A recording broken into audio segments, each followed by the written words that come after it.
What's going on, everybody? Weston Hodkiewicz from the Green Bay Press-Gazette, joined alongside Pete Dougherty, our Packers beat writer. And Pete, we continue our coverage leading up to the 2013 NFL Draft, and today we're looking at defensive backs. Cornerbacks, it may be the deepest spot on the Packers roster, but there's still a lot of question marks about their safety contingent and trying to replace Nick Collins in the future here. I remember when you and me were at the Combine, Rick Spielman from Minnesota went up there and said this is a draft that could have 5 or 6 safeties that could actually come in and play from day one. Is that the sense you're getting from the scouts you've talked to, that there is that amount of depth right there to be able to find an impact player like that? Yeah, there's a lot of safety between the late or middle of the first round to late in the second round. There easily could be 5 or 6 safeties drafted in that time. The highest prospect is Kenny Vaccaro from Texas.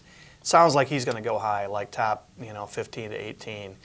So I have minimal chance that he'd be available when the Packers pick. But there's a couple of guys, Eric Reed from LSU and Jonathan Cyprien from Florida International. Those are 2 guys that I think they'd have to at least think about taking at 26. Pretty decent chance both are on the board at that time. Might be one of those things where instead of taking them there, if they could backpedal anywhere from 3 to 7 or 8 spots, then maybe they would try to get them in those spots instead of picking them at 26. But that's 2 guys who could very easily go that high. And if they drafted them that high, they would be looking for the guy probably to start at the very least to push really hard with M.D. Jennings and Jerron McMillan for a starting job opposite Burnett.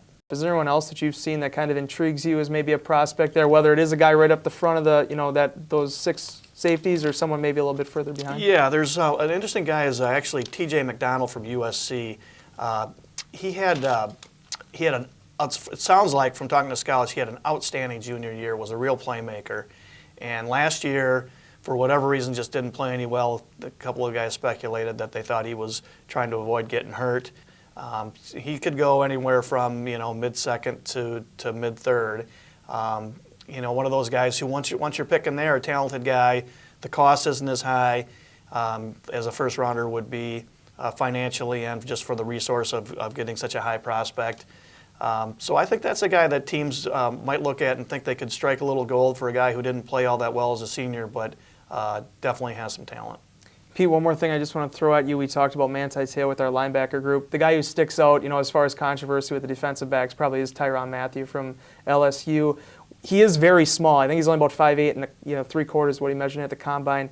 Is that a guy that can have a future in the NFL, do you think? Sure sounds like it. Sounds like he's got a great nose for the ball, great quickness.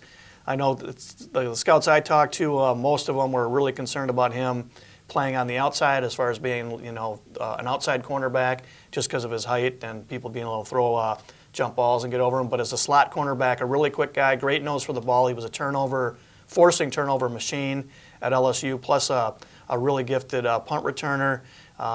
He told teams that he tested positive for marijuana. He stopped counting at 10 at LSU.